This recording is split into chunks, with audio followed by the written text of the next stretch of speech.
What's up, guys? Thanks for checking out the video and welcome to Keeping It Real Fishing.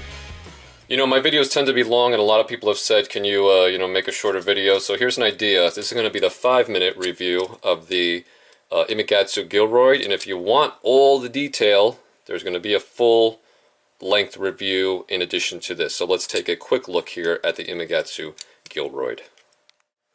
Okay guys, Gillroid is coming in. It's about a 6-inch lure. We have our specs up here, 2.6 ounces. They give you two tails. They give you a flat tail in here, which is going to give you more of that side-to-side action. It's not really called a glide bait. It's kind of a hybrid. It doesn't have a wide glide to it, but you can elicit those side-to-sides if you do kind of little half turns with the reel. But basically, it's a glide bait that has kind of a tight glide to it. You can see the chartreuse on top. They do offer it in two configurations. This one here is kind of like the female gill color. I believe there's a total of 4 colors, and each of them is offered in a version that has the stripe and one that does not have the stripe. So if this is something that you want for that visual confirmation or for stained water, it's available to you, and if you prefer not to have it, they offer that as well. The real draw to the Gillroid series, guys, similar to the Bassroid series that they brought out last year, is extreme realism and detail in the paint. You can see here we even have a little bit of dimpling in the front portion of it. So super detailed. Not an opaque lure. I don't know if you can see a little bit of light does come through, and you do notice that when you're fishing it. There we are from the bottom. The finish carries over there. Okay, you can see that this tail here kind of slides in from the bottom. The other option that you have is the boot tail.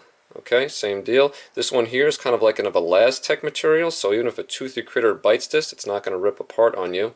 Slides in from the bottom. You have the 2 holes there. You can put in a toothpick or whatever else you want. They do actually provide you with 2 little things to slide in there. To my eye, this is probably 20 or 25 pound fluorocarbon, and I can't slide it right through those little holes. You would have to make a little pin mark first to get it to go through. In my usage though, I have not put anything through here, but this tail fits in so tightly that I don't think it's going anywhere. The action with this tail, again, is that kind of tight side-to-side glide action, and the cool part about this lure is it's kind of 2 lures in one. You can swap this out, you can put on the boot tail. This lure here is considered a slow float. So it can just kind of hover on top, and when you start reeling it, it goes subsurface to about a foot to, I've seen mine get down to about 2 to 3 feet, and then when you stop, it'll really slowly float back up, but under a steady retrieve at subsurface. I mention all that because when you put on this tail, you're going to want to keep your rod tip a little bit higher, and you're going to go through a little bit of a speedier retrieve, and this is going to wake the surface. If you drop the rod tip, you could also get the boot action subsurface, but I think it really shines on top. When you use this tail, it also gets away from that side-to-side action, and it goes to more of kind of like a little bit of a rocking action. So it really is kind of 2 lures in one. That's pretty much it, guys. The pros to this lure are obviously the finish. It is strikingly good looking. The swimming action, I'm going to be rolling in some clips here in a moment, is very good. I wouldn't say it's excellent though. I think they made a compromise with this hinge here in being able to elicit decent swimming with this tail and this tail, as opposed to excellent swimming if they had chose just one or the other. Don't expect it to go too wide on its own. Again, you don't have a lot of play there. That angle is pretty slim. Different than something like a depths where, and some other lures, whereas the angle here can be steeper, which makes the lure kick outside to the sides more.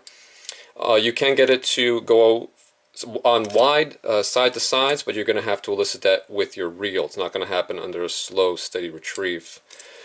So yeah, guys, beautiful bait. No knocking it there. My one beef with this lure is the price. It has been priced. I know people are going to buy it, but I think the price is absurd. This guy comes in at $79, and it's really hanging its hat on the cosmetics. The swimming action is nothing that you can't get in a River to Sea S-Waver or some of the other glide baits on the market. If you buy this lure, you are paying for the visuals, and it does have that. Maybe if you're fishing some very clear water, you think something like this might be the difference, by all means, but just understand, very expensive lure. One other thing I will note, mine is starting to experience a little bit of hook rash, but I've already seen pictures online. This lure's only been out for a couple weeks and maybe a month or 2 overseas, and I've already seen some examples of this paint chipping off pretty substantially. They don't put a very good clear coat or a protective layer on here which again I'm very upset with for a lure at this price. Real quickly, guys, I'll just throw some others so you can get a size reference. Here it is against the popular Depths 175, against a River to Sea 168, against the new Savage Gear 3D Shine Glide. That's a 7 1/4 inch lure. Slightly different lure. This is a triple segment, but not too much of a difference in swimming action.